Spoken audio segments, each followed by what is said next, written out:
네, 최근 우리 시장을 압박하는 요인 중에 하나가 바로 한일 간의 무역 갈등인데요. 그 가운데서 가장 크게 피해를 보고 있는 업종 중에 하나가 바로 항공업종일 겁니다. 오늘은 항공업종에 대한 집중적인 분석을 해보도록 하겠습니다. IPK 투자증권의 최영권 차장 나와 있습니다. 안녕하세요. 안녕하세요. 네, 반갑습니다.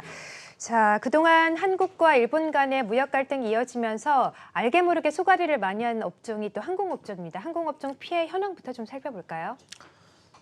네. 항공업종을 얘기한다고 했는데 여기서 희망을 말씀드려야 될 것 같은 분위기로 모두를 시작하셔서 부담이 되는데요. 네. 어렵다는 얘기를 할 것 같습니다. 희망이 경기 좀, 네. 둔화죠. 여기다 환율 부담까지 있기 때문에 네. 화물에서 여객 수요까지 그야말로 수요가 안팎으로 자극되기 어려운 상황이다라는 말씀을 먼저 드리고 그러면 그 상황에서 수요 바닥을 우리가 논할 수 있겠느냐라는 쪽으로 접근을 해보죠. 네. 그러기에는 일단 지금 가장 큰 이슈인 일본이 불편합니다. 일본은 작년 기준으로 해서 우리나라 750만 여행한 단일 국가 기준으로서는 최선호 여행지입니다. 여기에 그렇죠. 대한 불매 운동이 지금 확산되고 있는 상황이라서 지금 이 성수기에 역성장을 기록하는 어려운 섹터가 되겠습니다. 그러면 이제 방어 노선으로 얘기할 수 있는 뭐 중국의 증편이라든지 이런 것들이 중국 당국의 조치 때문에 지금 잠깐 또 막혀 있는 상태이죠. 맞아요. 불확실히 커져 있죠.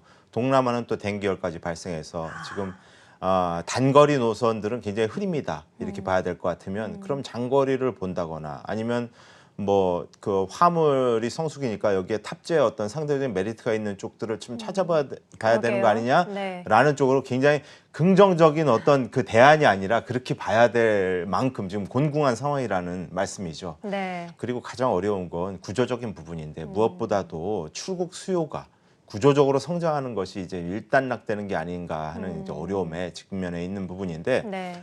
여행 수요의 고성장을 주도했던 계층이 이제 20, 30대 여행객들이라 볼 수 그렇죠. 있는데 2018년에 들어서 이들의 이 해외여행 침투율이 70%대 초반을 기어이 찍었습니다. 그리고는 이제 19년 현재 완만해지고 있는 상황이라서 이 대세가 다시 한번 위로 이렇게 전환하기가 좀 기대하기 어려운 상황이라는 점에서는 좀 어려운 상황이 아닐까. 그러면 항공주에 대해 기대해야 되는 것은 너무 많이 빠졌다, 밸류 바닥이다라는 네. 관점의 접근 혹은 시장이 대세적으로 이렇게 반등에 나서는 이런 상황. 이것이 오기 전까지는 아직은 조금 좀 신새벽이 아닌가 이런 생각을 해봐야 되는 거죠. 네, 그러니까 항공업종들 악재가 너무 많은데 계속해서 악재가 쌓일 수밖에 없고 그나마 좀 긍정적으로 볼 만한 게 밸류가 좀 바닥이다. 이것밖에 볼 게 없다라는 의미신 거죠. 그러면 뭐 대형 항공주들, 소형 항공주들 모두 다 어렵겠지만 특히 좀 중장거리 노선 이외에 일본과 중국의 노선이 많은 이 중저가 항공사들은 더욱더 피해가 클 수밖에 없을 것 같아요. 그렇습니다. 네. 바로 그래서 거기가 어저께 반등이 나왔기 때문에 야 이거 무슨 사인일까? 티웨이가. 네. 예. 그래서 괜찮은 거 아닌가? 여기서 기술 반등이 좀 이어갈 수 있을까? 네. 이런 생각을 해보게 되는 충분한 어제 하루였던 것 같은데 네. 움직임은 그랬습니다만 지금 한일 대립 국면이라는 것은 어제 뉴스에서 잠깐 출애가 됐었던 그 소강 국면에 대한 기대 이런 것은 사실 아직은 그 단거리 수요 둔화는 진행형이다라고 말씀드릴 수밖에 없는 부분이겠고 지금 하물며 지소미아까지 뭐 언급된 이런 그 불확실한 상황이기 때문에 과대 낙폭을 반영했던 기술 반등 쪽으로 좀 보시는 게 맞겠다는 생각을 조금 더 무게를 두어보죠. 네. 그래서 중장거리 노선이 견조한 미주나 유럽 노선 수요, 그리고 대형 국적사의 여객 수요, 화물 수요가 상대적으로 우위를 보일 수 있는 이런 쪽에 관심을 좀 축소하는 것이 필요한 이런 상황이라서 사실 항공주를 얘기할 때는 지금 종목 가운데서는 대한항공에 조금은 더 공식적인 좀 어드바이스가 필요해 보이는 이런 시기다라는 말씀 다시 한번 드리고 네. 국제선 운임의 2분기 추이를 지금 보면 크게 그 두 가지 키포인트를 잡아볼 수 있겠죠. 진에어하고 티웨이가 2분기에 10%대 이상 운임이 떨어졌다는 거. 그렇군요. 그리고 대한항공은 그래도 하이클래스가 좀 괜찮기 때문에 1% 네. 이상 또 올랐거든요. 그런 상황들을 볼 수 있다면 이 비용 증가 시기 그리고 여객수 둔화기를 맞는 이 항공주를 보는 우리의 그 자세는 중장기 생존이 어떻게 가능할 수 있을까? 어떻게 M&A를 해서 어떻게 MS를 확보해 나갈 수 있을까? 이렇게 좀 아주 참혹한 어떤 그 LCC 같은 경우에는 그 재무구조 악화를 반영해야 될 이런 상황이고 아시아나항공은 매각에 대한 검토가 계속 또 들어가야 되는 상황이라고 보여서 이 생존에 대한 어떤 전략들을 세부적으로 검토하는 것이 정말 필요하겠다.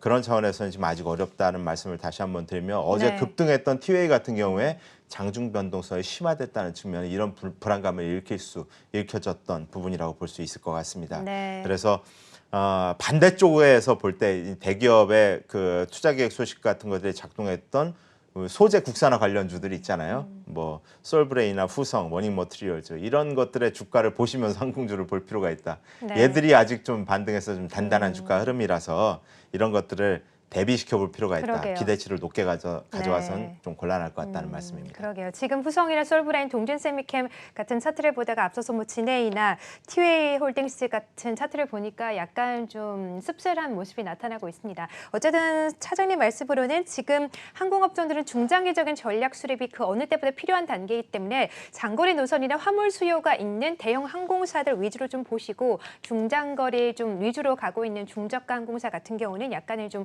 보수적으로 좀 보시는 게 좋겠다라고 하시네요. 자, 그러면 항공주와는 좀 반면에 최근 BDI 지수가 좀 상승하면서 그나마 안정적으로 올라갔던 이 해운주 같은 경우에는 어떻게 보면 좋을까요? 항공 안에서 네. 이렇게 답이 안 나오면 해운에서 좀 기회를 찾을 수 있을 것 네. 같다는 말씀을 드리는데 운송 종별로 7월 들어서 지수 트렌드는요. 유구는 하락이고 항공은 급락이고 해운은 반등입니다.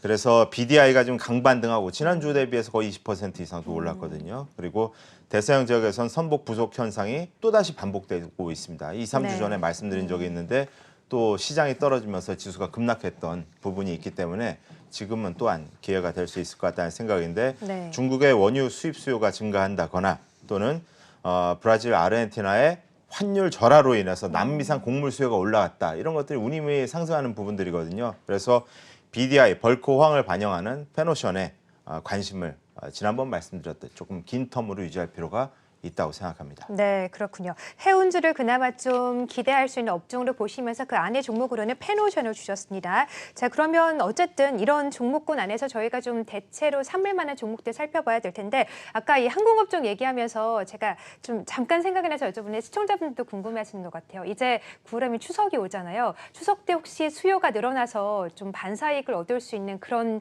요인은 없을까요? 항공업종에? 와, 그런 이유로 이제 그 짧은 네. 것들을 기대한다면 네. 그런 거 어제 반영됐다고 그냥 얘기할 수도 있을 것 같아요. 그런데 그런 것들은 다분히 좀 그 감각적이고 테크닉한 부분이기 때문에 네.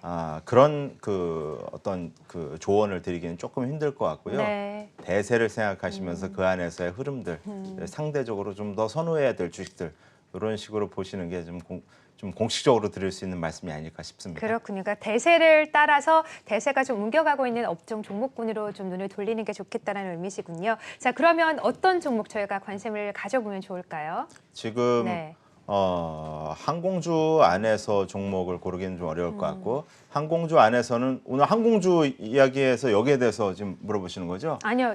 전반적으로 시장에서 저희가 관심을 가질 만한 종목 대안군. 예. 네. 그러면 거기에 대해서 아까 얘기했던 항공주에 네. 대한 부분은 뭐 얘기 중에 다 정리가 됐다고 네. 보고 지금 이 시장에 대해서 전 시간에도 이 하 대표님 말씀했습니다만 네. 지금 시장 반등에 대한 좀 기대가 있는 상황이잖아요. 그렇죠. 거기에 차관한 부분과 또 이렇게 어려움이 막 그 발발해 있는 지금이 사실 옛날에 지금 뭐 그 과거의 주요 변동성 구간에서 뭐 IT 버블이라든지 금융위기랄지 이런 때 비견되는 지금 어려움이기 때문에 그 시기에 경험적으로 강했던 주식들은 무엇이 있을까라는 두 가지 관점에서 착안을 해본다면 네. 항상 이런 때는 배당주가 우월했다라는 사실들입니다. 그래서 그 업종별로 접근할 때는 늘상 그런 접근은 무용하더라.